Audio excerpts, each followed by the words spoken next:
This is a conscious evolution. Nothing as we stay in an environment. Oh, yeah. Doing what we can. This is a conscious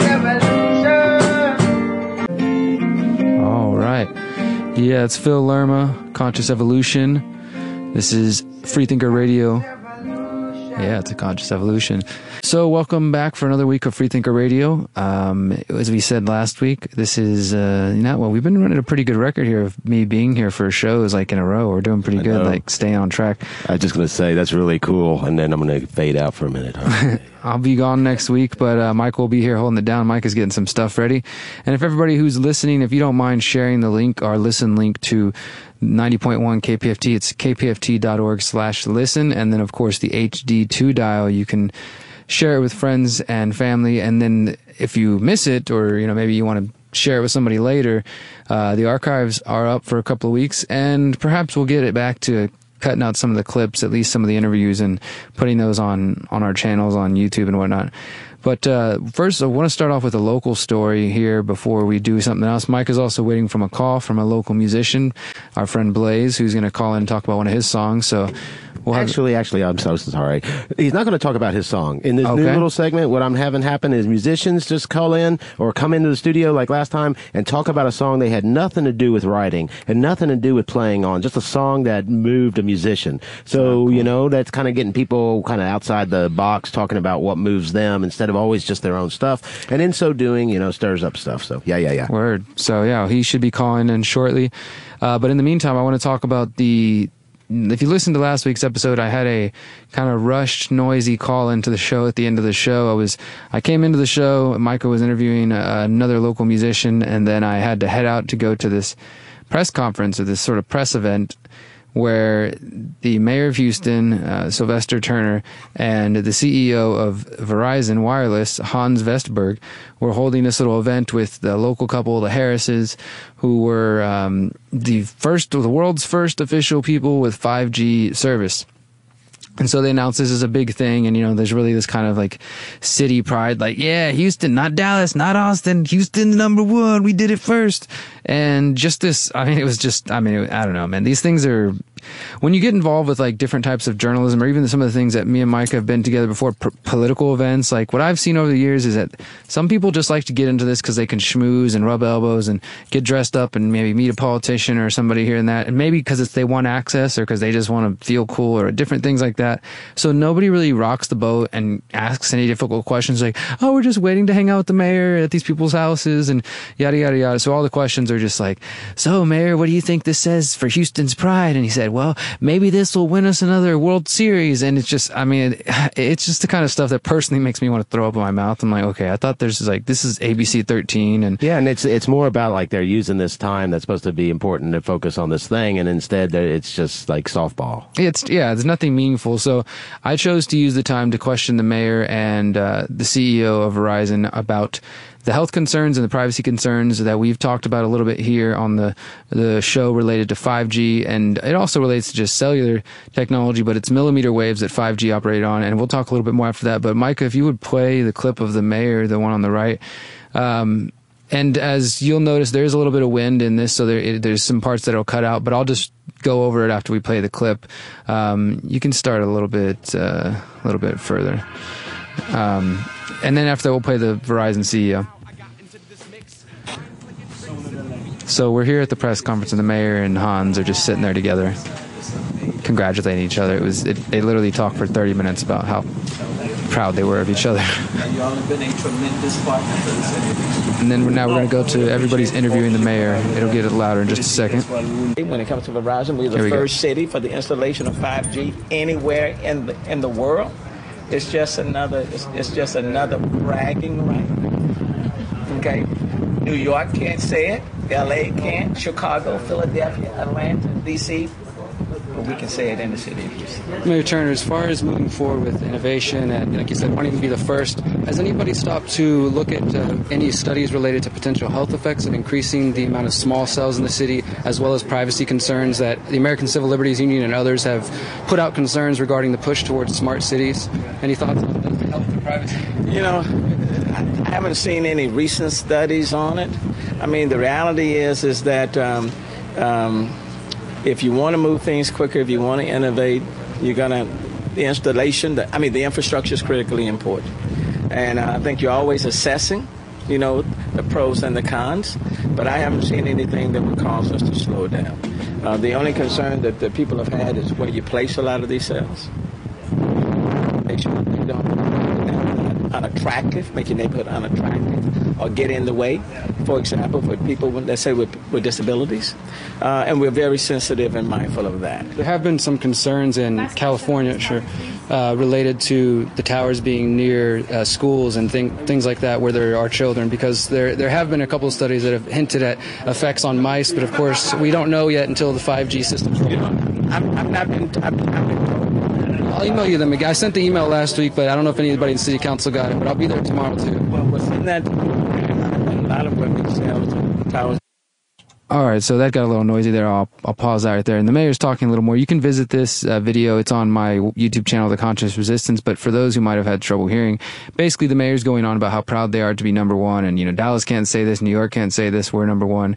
And I asked him about the concerns about health related to having to install these, what they call small cells, which they say are the size of either a backpack or the size of a refrigerator, depending on the design. But these are going to have to be added to all sorts of infrastructure, like telephone poles and buildings, and everything's bigger than everybody else's. They operate on millimeter waves, and really there have been a number of health concerns, and it's just this rushing into this, what people want: a smart city. We want driverless cars, we want sensors everywhere that can help with pollution, and we want automatic lights and all the, just different things, this world that people want to live in the future. But the city, as he was saying, they want to, be number one, and they're not stopping to ask these questions. And the mayor says he hasn't seen anything about it as far as privacy concerns. He said the only thing he's seen is that some people worried about it being unsightly, like looking bad. I'm like, I think people might have more concerns. And so, as I said in the video, I have now emailed the mayor and all of the city council members and the health officials and the mayor's press secretary 3 different emails now related to the information that I'm talking about, both the ACLU's guide to cities on how to prevent smart cities from becoming surveillance cities, articles about the health and different things like that. Now, we're going to play the clip of me interviewing Verizon CEO Hans Vestberg, and you'll hear his response to the same questions. All right, so we're here with Hans Vestberg, CEO of Verizon, for day one. This is the 5G rollout in Houston. First question I wanted to ask you is related to the recently just passed FCC rule related to 5G. I'm sure you're well aware of it. What do you say to those who are concerned about how this is going to affect local guidance and local policies related to the 5G rollout, and maybe take away some of the say that the local cities and municipalities have, and putting that more in the hands of the federal government? No, I think that first of all, the federal FCC has made their order, and I think that's what we have to all adjust to, and that's the same for us. I mean, we are supporting, of course, whatever decision are taking and working with that, and I think it's a little bit early to say how it's going to pan out, and so we're going to see. But in general, of course, we want to bring 5G to all communities across the country in the most efficient way and as quick as possible, and of course that's important for us and our customers are ultimately. You mentioned the speed of the 5G rollout. So there's Houston, Sacramento, a few other cities, and then even more expanding. This is really starting to happen, and I guess it's becoming a reality much quicker than people anticipated. Have you given any thoughts, or have you guys within Verizon looked into any of the studies that hint at potential health effects with the increase of cell towers? Because as some of the listeners may know, 5G has a shorter signal, so that requires more establishment of cells, what we're calling small cells. Is there any concern about the health effects of the increase in health and small cells? The studies that have been done over years has not shown any effects or health effects on the radio signals, and there's no difference. There are safety rules on all of it that is regulated by the regulator, how much power we can do. I come from a previous company that worked a lot with research on radio signals, so there have not been any impacts or any evidence of that. We're of course following it closely as everything you do with research, but so far we haven't seen any impacts of that. And the last question related to the 5G rollout, outside of the health concerns, there are those who are concerned about privacy concerns. As we have more devices, what we're calling the Internet of Things, and more interconnectivity, this does leave people open, their information maybe open to hacking or just being intercepted, or maybe data collection by companies like Verizon and others. Your thoughts on that? Will this lead to a decrease in privacy despite the benefits of it? Will this also, affect privacy?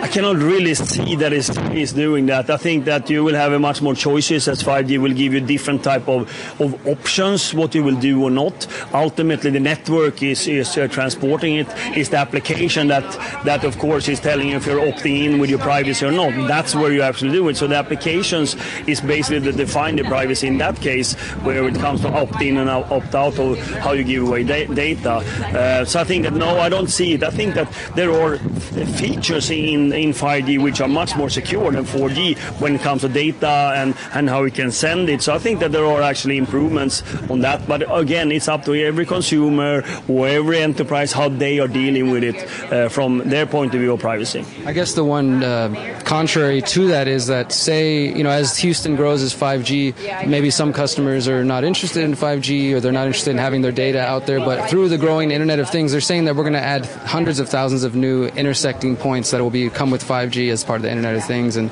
so, I guess there's some concern over users who may want to, as you said, opt out, but still have their information, No, that's not, no, I don't see that. And talking about so many new cell sites, Verizon has already now densified the 4G network. So we basically use the same sites. So we're not putting in more. We're just putting in new technology and new frequencies on top of that. So it's just a densification that has been done, and we use that in order to take the next step. Thank you.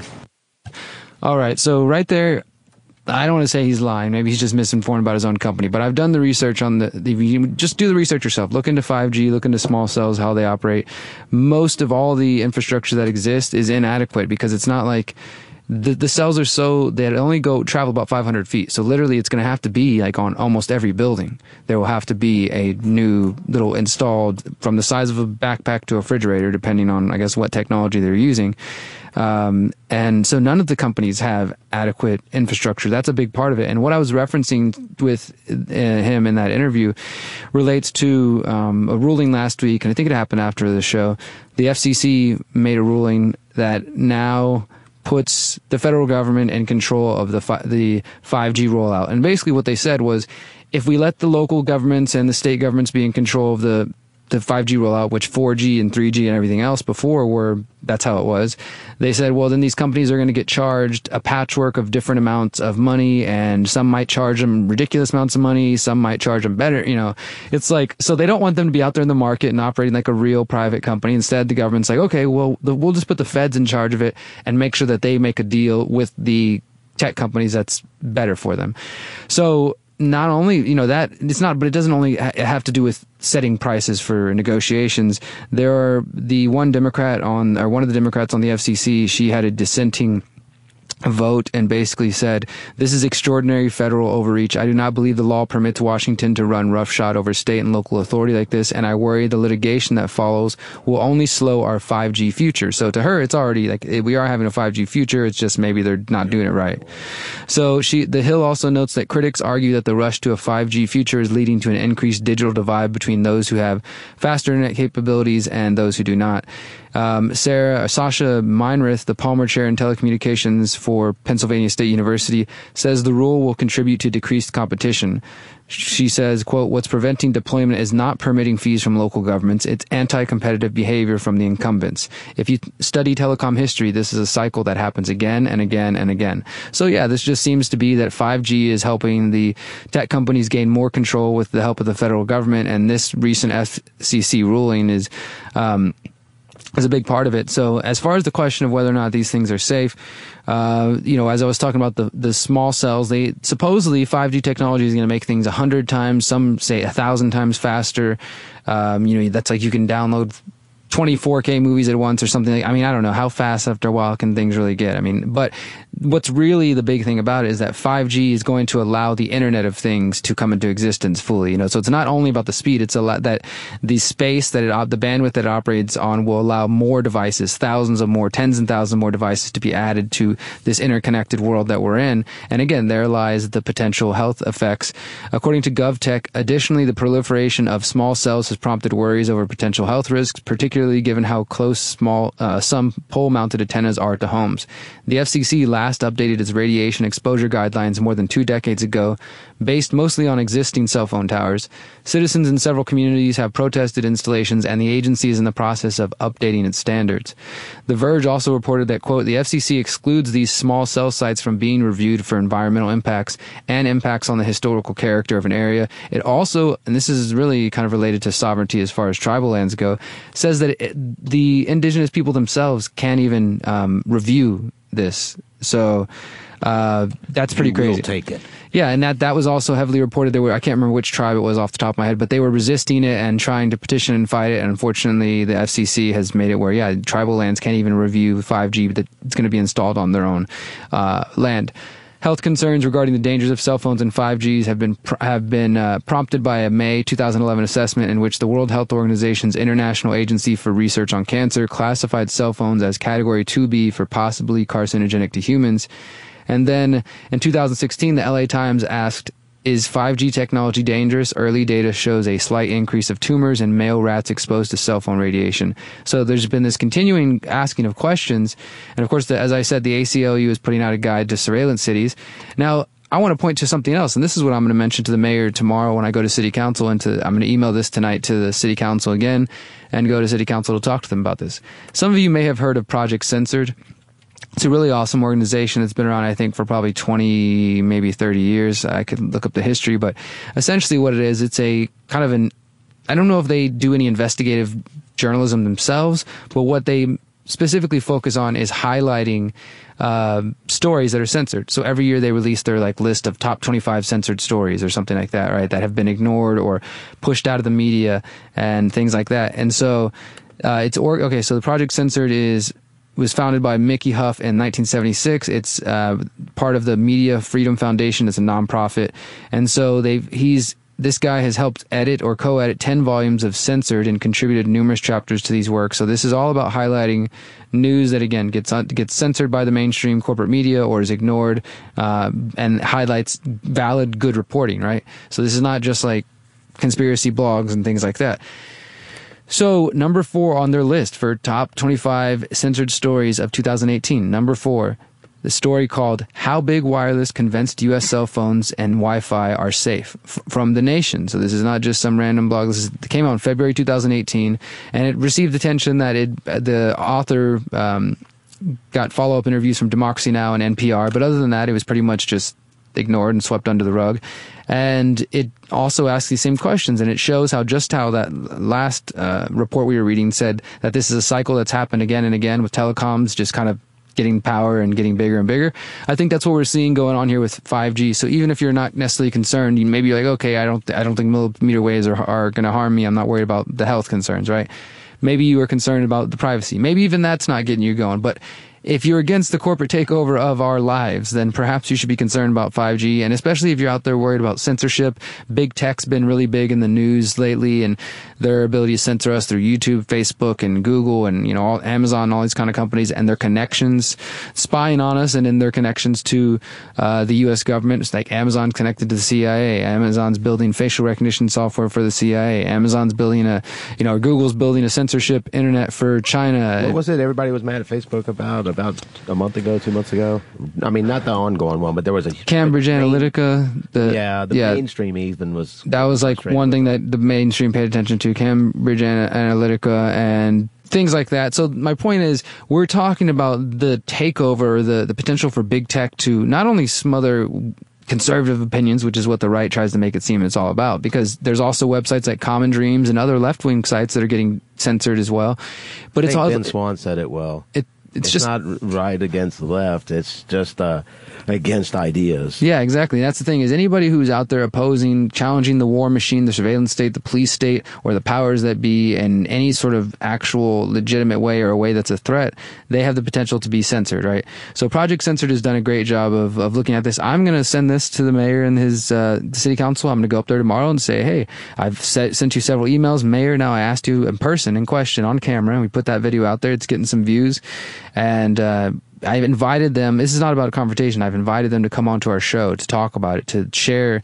Did the city do any sort of background research on this? Did the city work with Verizon in any way to look into health concerns or privacy concerns or any of this? Was any of this what action would be contemplated adequate then? And also, these sort of questions, maybe callers have some idea about that. 713-526-8737. Yeah, please do share your ideas. But what would be adequate in this discussion? I think, if we're not being confrontational, and it's really just about, safety, security, and, the people need to have for the individual. Have a say in it. As far as I've seen, this is like, and you saw the mayor's attitude in this video, and you can see it in the press. Like, he's just so like, yeah, rush to be number one, this kind of thing. They're not stopping to think about the potential concerns. So I would say, slow things down, hold like an open city forum or something, or even maybe in different neighborhoods, or even just a comment period where people can submit online comments or something on their concerns or their thoughts.